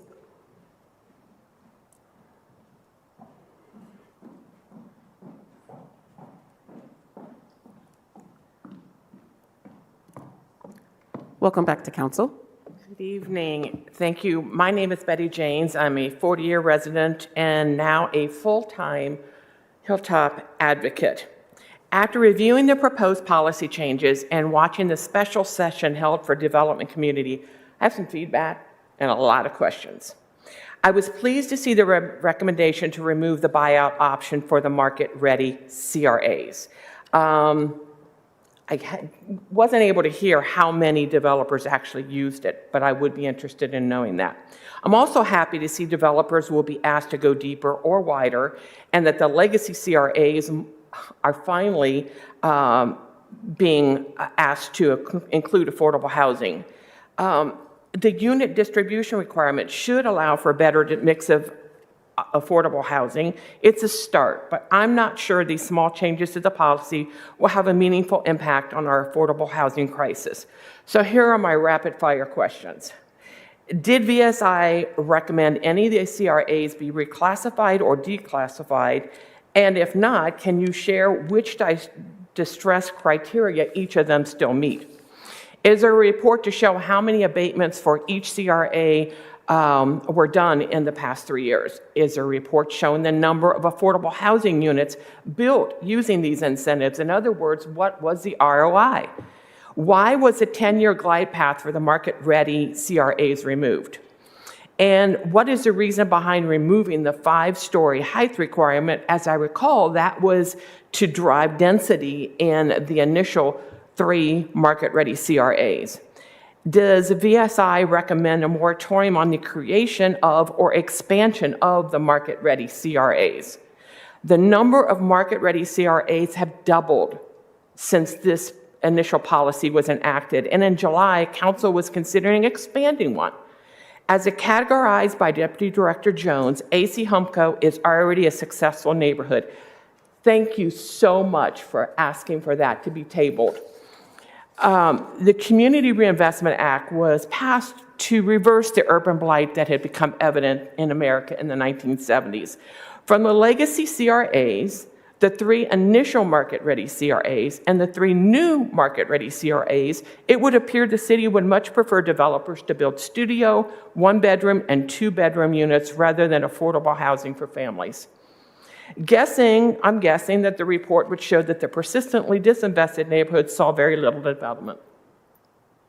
Developers point to the high cost of building without acknowledging the high cost of land of where they're choosing to build. If the true goal is to foster private sector investment to build affordable mixed-income neighborhoods, I believe that policy needs to go even deeper to further incentivize those developers that will do the right thing instead of rewarding those that want to build more upscale apartment buildings in high land cost areas. The city needs to take a hard look at the distress criteria and recognize that the market-ready CRAs are not creating space for everyone. Evidenced by one developer's question about penthouses. And we need developers and our elected officials to look at other tools that would better address our affordable housing crisis. Organizations such as Columbus Urban League, corporations, community leaders throughout the city need to partner with the for-profit developers as well as Homeport, National Church Residencies, and the city to develop a creative action plan. As you've said many times, Ms. Favor, we cannot abate our way out of this serious crisis, but this body, City Council, must stop enabling developers and instead do what's right for the citizens of Columbus. There must be a political will to right-size this policy for the good of all. And I don't have to ask for your commitment because you have been a champion for this. And I so appreciate your continued advocacy because we're all counting on you. Thank you. Thank you for your testimony this evening. You got like a Joe Motil list here of questions. I'm sorry? You got like a Joe Motil list of questions to ask. Yes. It's giving you a run for your money, Mr. Motil. All right, Ms. Prosser, I saw you were taking copious notes. I was trying to keep up, Councilmember. Yes, and it is not, but Ms. Janes and I are connected by email, and I know you have sent me your questions as well, and there should be something in your inbox from me, and I think it's probably a continued conversation to get you what you need. As I was furiously writing down, I think one of the, as we were looking at this as an update and really thinking about how the robust effort in 2018, there was not a report produced. There was information provided, which should be, I sent you the consultant database. And so as we looked at that, we were able to suss out where we thought there was an opportunity to make adjustments for 21, but there was not a report that was produced. And then in terms of the distress criteria, that was based on the distress criteria that had been identified in 2018. We updated it a little bit in 21, again, based on the performance of how that works, and I can send you that list. And then as we look at one of the challenges is it's based on American Community Survey data, and right now our most recent data is 2019. So we're at a little bit of lag with that particular data set. And so we'll continue to keep track of that as we move across time, but it is one of those challenges just with the data set. But that should all be in your inbox as well. We, in the course of 2018, which Council adopted this policy in July 31st of 2018, through a projected through 21, what we end up with is about 402 units that have been included in the market rate buildings. 10% at 80, 10% at 100. And then we have 723 affordable housing units that were enabled as part of those projects that Councilmember Favor mentioned that are 100% affordable. So just over 1,000 units? Yes. In 3 years? Yes. And again, the 723 are part of the 100% affordable projects. What does that translate to ROI? Because I used to be in sales and I would not have been comfortable presenting those numbers. And again, there was a ramp-up period as we came out of 2018, so I can provide you the year-by-year data as well as we communicate by email. I'm happy to do that. So the reality is that although the policy was enacted in 2018, things did not get going until later on, and then we Yes. hit COVID. And really, yes, that was really, where we started to see that momentum, and then we did see the change, so yeah. It's going to be an interesting set of data just based on what's happened over the last 3 years, but one we'll continue to monitor. One thing I did want to provide you all with an opportunity to talk about is the partnership. I don't know if partnership is the right word, but I guess it would be the partnership between a for-profit developer and a affordable housing developer, Project Gravity 2.0, as we're calling it, in Franklinton, and how being creative like that is one way in which we can start to really tackle our housing crisis issue. It's not the solution, it's just one approach. Yes, and I think it speaks directly to the priority of having inclusive communities and making sure that there is not areas where we have affordability and areas where we have market rate and the two don't interact. And I think a lot of the conversations that have come out of the partnerships between the affordable housing community and our market rate community is how can there be those partnerships to blend those unit types into communities so that there are opportunities across all the neighborhoods for different AMI levels to choose that neighborhood. And I think it's going to take that innovation and thinking differently about how we do development in the city of Columbus and finding ways to support that will allow us to have that blend and allow us to have those opportunities across the city and not just relegated to certain parts of the community based on where your income level is. So yeah, I think that's one of the exciting things, heading into 22 that we'll be able to work on to start to think about those opportunities too. And for those who aren't aware, Gravity 2.0 is a project that will be literally across the street from Gravity 1.0. Yes. In and it is- Franklinton, and that's in collaboration with Homeport. Yes, so there will be both affordable units, associated, dedicated, income qualified, and then market rate units that will also be part of the project. which Okay. would be nice. Thank you. Blake Pierce. Blake Pierce? All right, we'll note Mr. Pierce was not present for the record. Charles Leister?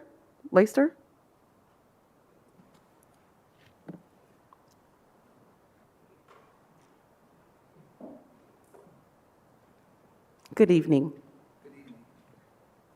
Thank you, Councilmember Faber, for the opportunity to speak with you and testify tonight. My name is Reverend Charles Leister. I'm senior pastor at New Beginning Christian Center, and our congregation is a member congregation of over 40 congregations for the Bread Organization. And we've been working with you multiple years for this, and we appreciate your advocacy and work. We have another representative tonight, Sarah. I don't want to share with her what she's been preparing to speak on, but I'm here to basically say and understand with the numerous conversations that we've had that the tiers of AMI get down to the 60%, and below that, the building community, the developers are saying it's not affordable for them to be able to build that. What I'd like to present in the plan is that preparing, as the term has been used by the development department, a toolbox, it's a tool, to begin to really look into multiple tools that we can add into the toolbox, some of which I think we've mentioned before, beyond simply tax abatements.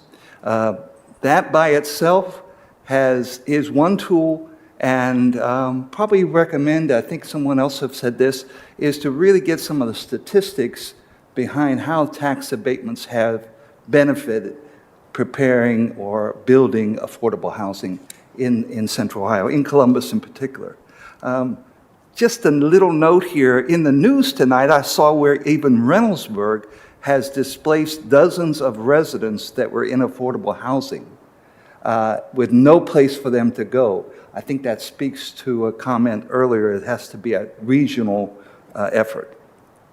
One of the things in that toolbox that we feel would benefit the developers would be non-financial incentives. In tax abatements being a financial incentive, some of the speaks to the fact of some of the efforts that might be going on in terms of redoing the zoning, in terms of faster turnaround of approval of plans or other required approvals, reducing the amount of parking that's necessary, with us becoming more of a bicycle and walking versus cars. The need for car parking is not as much as it was later. I don't represent the youth tonight, by the way. The other thing is also the amount of per acre, expanding the amount of units that could be built within an acre of land. So those are some of the things that would, again, be in a toolbox to assist the building of affordable housing. One of the things in our conversations that we've come across is that when we talk about, our goal was to move to the 50% AMI, because that, again, begins to cut into some of the community that we are.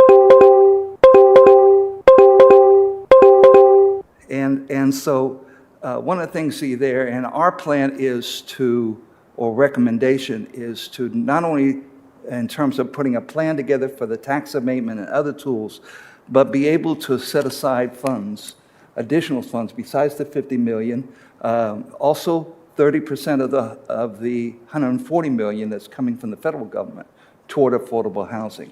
It has to have that other kind of incentives to be able to meet that $10 an hour that most of our community is working at that need affordable housing. Thank you for the opportunity. Absolutely, thank you. And definitely want to give a shout out to the BREAD organization. We had several conversations this year about recommendations that they had, many of which were non-financial incentives, if you will. And we had very frank conversations with the Department of Development, we being me, had very frank conversations with the Department of Development about what those ideas could potentially look like. As you all know, we're in the process of updating our zoning code, which hasn't been done in the last 30 to 40 years, which is, insane, right? And so these things have to happen collaboratively. One of the frustrating pieces for me in this space is that we often treat a lot of these conversations as a siloed approach, when all of them work collectively together. And so I know that we're in the process of updating our zoning code, but we also understand that there are obstacles that are currently in the zoning code that can slow down affordable housing development. And so we are still having these conversations about what those things could do to help further incentivize affordable housing development outside of just like cash in hand. But please rest assured that actively exploring those ideas and having those conversations with our first presenter this evening who represents the BIA, have engaged in conversations with them as well about those recommendations. We just want to say we're grateful for the opportunity to work with you and with the development department and see what we can do to meet the need of our community that really is struggling with that. I appreciate the work that your organization does. Ms. Sarah?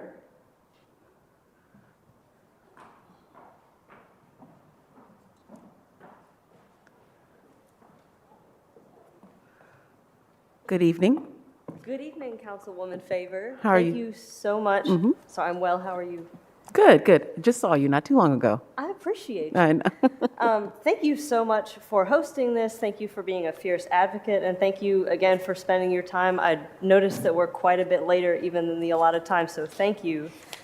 I wanted to kind of lay on to what Reverend Leister was saying. We've been talking a lot about sort of the nuances, the difference between affordable housing providers and market rate builders. And one of my, I guess, more of a comment than a statement, as you know, Brett has been advocating for required set-asides for 20% of units at that 50% AMI level.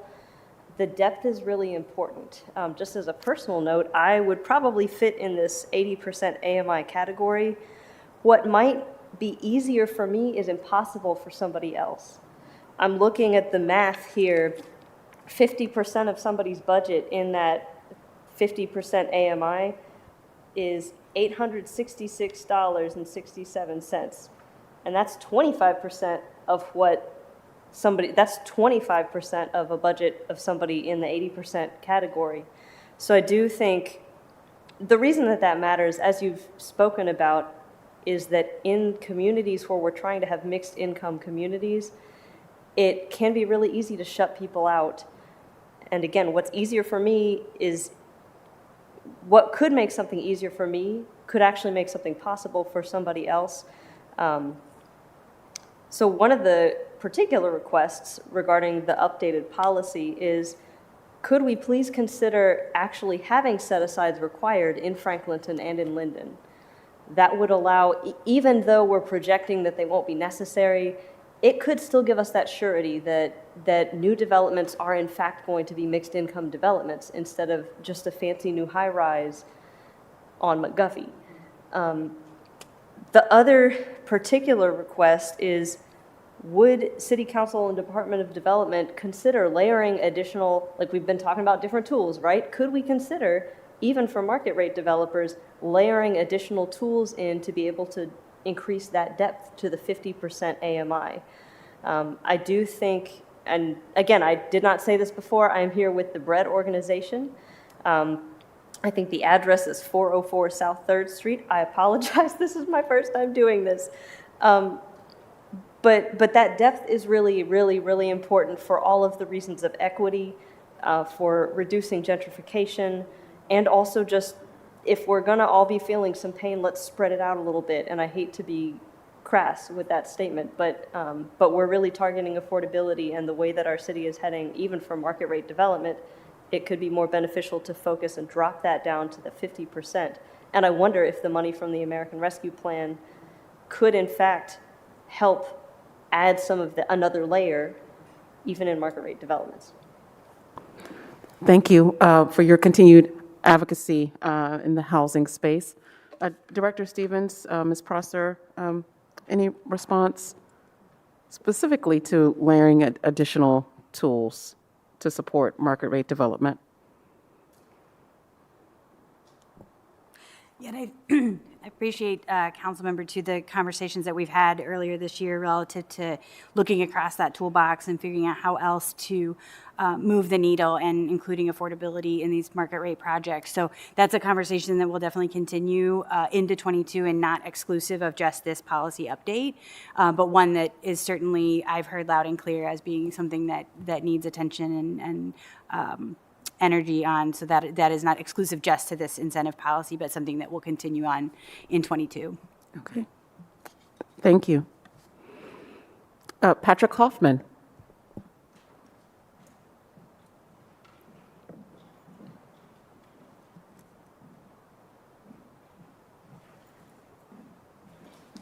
Welcome to council. Thank you. Good evening. My name is Patrick Hoffman. I'm a resident of the Hilltop, and I'm here today because I'm personally invested in this issue. I have personally been made to move out of 2 of my last 3 apartments because of the buildings being flipped by developers. I'm encouraged by some of the proposed changes to the CRA policy, but I have concerns both that they don't go far enough and that they continue to rely on market incentives, which haven't been shown to address the issue, and which carry significant costs in terms of gentrification and defunding of schools and other public services. recently it was reported that a new tax-abated development in Grandview is advertising market rate units below the 80% AMI level. That to me indicates that the affordability requirements, where they're even applied, are not nearly strong enough. That median incomes are calculated by area and not neighborhood makes this affordable in name only, and I think contributes significantly to the displacement that we're seeing. Given that this hearing was not publicized, and I'll put an asterisk on that because I saw that you did tweet about that.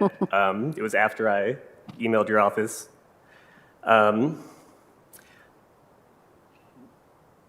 Will you commit to transparency and community engagement, specifically with regards to advertising future public hearings? And would you be interested in, just as there was a developer meeting, having a meeting with Bread, Sunrise, Columbus DSA, and some of the other advocacy organizations so that we can have a more frank and informal conversation about some of our concerns? Yes, as I've stated earlier, I'm open to having conversations. I think it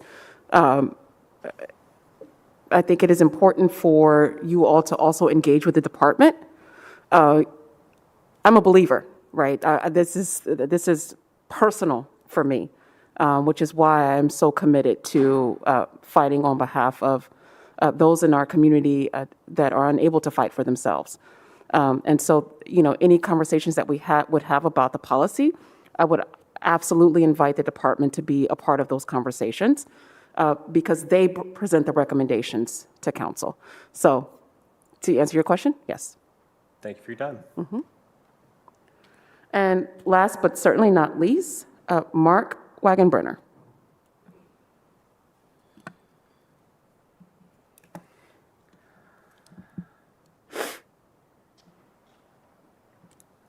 Good evening. Thank you, Chair Favor. It's been a long night. I have a lot of respect for what you all do and how you do it. I think what we hear tonight is, and I have no, rehearsed remarks other than, I think this is about as critical a time as I've seen here in our fair city in terms of, we have such a tough balance to strike between, providing housing, much needed housing, and at a time when, it's never been harder to build things in terms of unpredictable and rising costs. And quite frankly, our own success is starting to, weigh on us in the sense that people just keep coming. And so we've been doing this for 30 years, and I don't think I've seen such a, such a feverish market. And so we sure applaud the jobs and the people that are coming to town, but we have to strike a balance. And I think everybody in the development community would tell you we need to do better and find ways to find deeper and more affordable ways to do things. But we have to move at a pace and with a balance that doesn't make things worse. And we've seen this time and time again in a lot of our peer cities, and I'll point to Nashville and Austin in particular, where they didn't get out ahead of this. And the problem is when you build this kind of momentum, people keep coming and they backfill and we've seen it, and they drive up rents.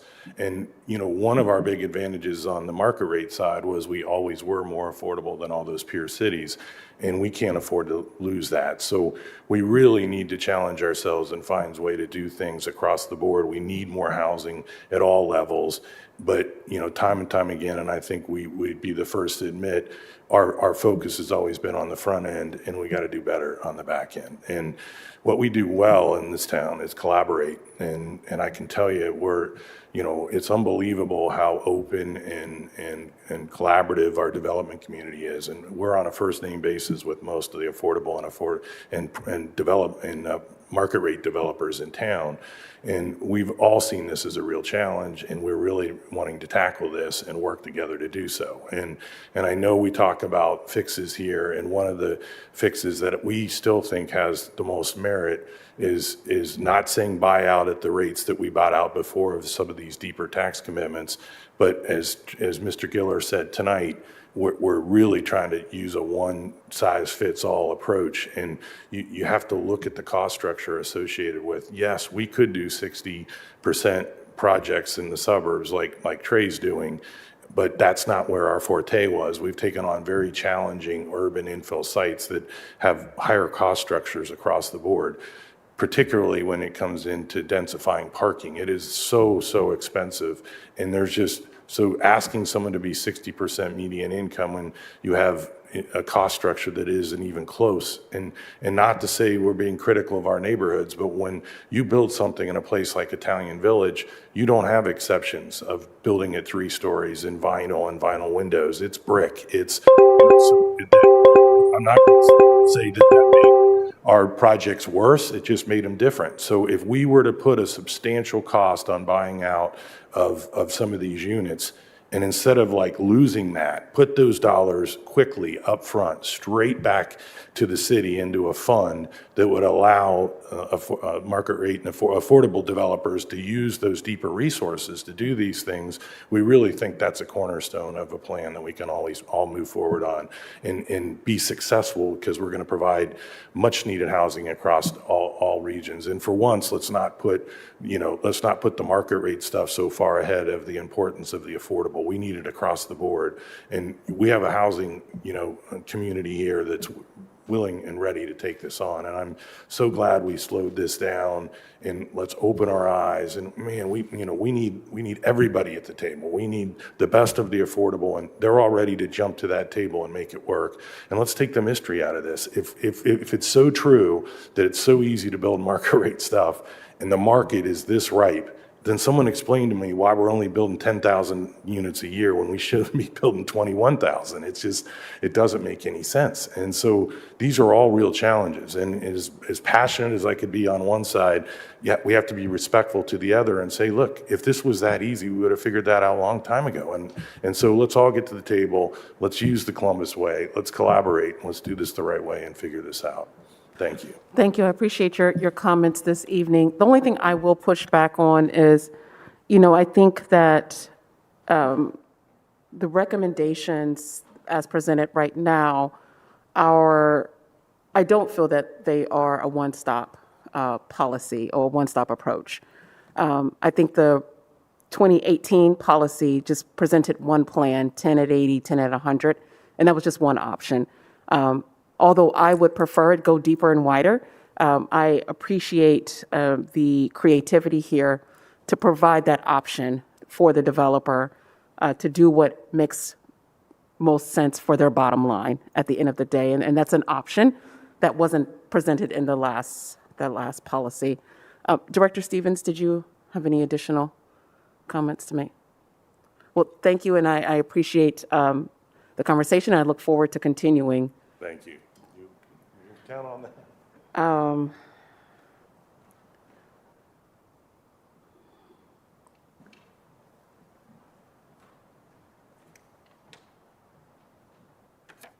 Okay. I lied to you guys, which I don't do often. We have Michael Edmonston, who wants to make remarks, and this will be our last speaker.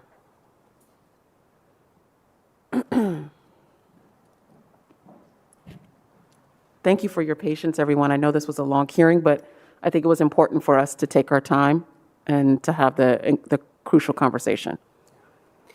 Thank you, Councilor Favor. I had originally signed up to speak at the following hearing, assuming that this one would be over by now, but I'm glad that we took the time to do this. And thank you very much for hosting this hearing. Thank you to everyone who's spoken already. Many of the points that I wanted to make have been well made, so I'm going to depart a little bit from the script that I wrote for myself. And just say, first of all, like many here, I'm a citizen of Columbus. And I'm a personal beneficiary of affordable housing. I live in a room in a shared house for which I pay $500 in rent, including utilities, which is possible because the house is owned and run by a nonprofit committed to providing truly affordable housing that is, responsive and responsible to the community that it supports. As many have pointed out, though, by contrast, although the CRA does include some nonprofit initiatives and affordable housing specialist developers, it has primarily focused on incentivizing private market rate developers. which comes with a host of problems because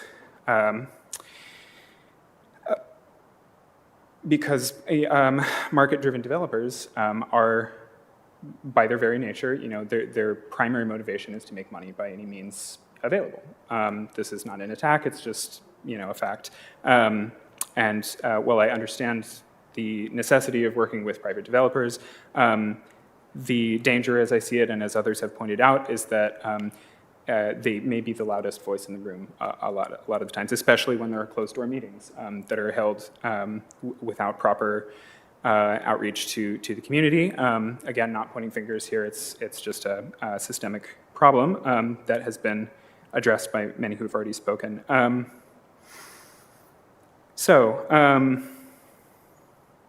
I think, the issue is that if the community is not involved from the beginning in a systemic way, that those voices are often the ones that are most heard. And that's how we end up with things like the buyout option clause, how we can end up potentially with developers creating affordable housing in name only, and also the caveat, as I understand it, that allows developers, at least under certain circumstances, to bypass the requirements to create affordable housing when building in Franklinton and Linden. And that is the last point I'd like to address because it's not one I've heard spoken to yet today. I won't pretend to understand the intricacies of the the math that goes on. I do wonder in whose interests it is those calculations are conducted. I think as wonderful as it is to create affordable housing, as deeply as I am in support of it, there is also another issue that we're facing in this community, and that's gentrification. It is my understanding that some of the clauses in this policy may contribute to that, specifically the ones that allow developers to bypass affordability requirements in Franklinton and Linden. I'd really like to hear your thoughts about that and ask whether you can commit to ensuring that developers working in those areas are held to the same affordability requirements as those working in other neighborhoods, and or what tools might be available to create more affordable housing in low-income areas and throughout the city. Thank you for your testimony this evening. Thank you. I believe I did state earlier that one of my points of advocacy was ensuring a set-aside for the last category. But that is where we do just differ in our thoughts there. So, Ms. Prosser, if you don't mind just providing some additional context around the department's decision to not do that at this point in time. Yes, ma'am. Yes, so when we looked again at the Ready for Opportunity area and where we were relative to the revenue from rents that were possible in those communities, and then relative to land costs and construction costs for new construction, all of the unit types that we had the consultant look at were all below the ability to capture any value whatsoever even with the abatement. Mm-hmm. So with the abatement, we're still below the zero. It indicates that there is not an opportunity to capture those inclusive units at this time, right? Because they would be at a lower AMI that would then reduce that revenue even further below that line, making development just not feasible at those locations. And again, right-sizing it and balancing it between the need to get units into communities across Columbus, but then also making sure that we are able to capture the affordability when we can. I think one of the challenges particular to Franklinton is just the incredible size of the CRA when it was created a number of years ago, creates an unusual circumstance where we, I think, intuitively look at the East Franklinton market as a very different thing than we're in the far west side of that particular CRA boundary. And so I think that's an anomaly that certainly is worth taking a look at as well. Well, Director Stevens, do you have any final remarks that you'd like to make? All right. Well, thank you again to Director Stevens, Assistant Director of Housing Strategies, Aaron Prosser, the housing team here at the city, as well as our guests, all of you that have presented here today. We truly do appreciate your time, as well as the work that has been done to address housing needs in our community. I really do understand that this topic of using the tax abatement as a tool to incentivize affordable housing development can bring out polarizing opinions, many of which includes this idea that these incentives are useless. I would encourage our listening audience to tune into the hearing that I will host immediately following the conclusion of this hearing that will discuss the creation of a new CRA area on the west side that would support the work of 2 developers that would provide approximately 260 apartment units at 60% of the annual median income and 92 senior housing units at 60% of the area median income and below. As I've said many times before, we cannot tax abate our way out of our housing crisis, which is why I've advocated for the creation of the housing strategies position, so we can shift our siloed approach to one that is comprehensive and that is taking into consideration our estimated population growth, economic development plans, and zoning updates, along with policy and legislation to truly reflect the lived experiences of our residents. As stated earlier, the Department of Development will continue to meet and listen with the community over the next month or so. I also intend to host another public hearing to discuss any additional updates that may be made as we continue to have meaningful conversation over the next month or so, however long it takes. So next time, bring your popcorn. I would also like to take a moment to remind our listening audience about our new website, rental614.com, which serves as the rental assistance hub for tenants and landlords. In Franklin County, there are lots of resources to help pay rent and to stop eviction, but those tools can be confusing and hard to find. This website provides simple, reliable, and easy to access programs for all of our residents in Franklin County. The website also dispels common myths, provides eviction information customized to Franklin County, and highlights some of the places you can go to get even more help.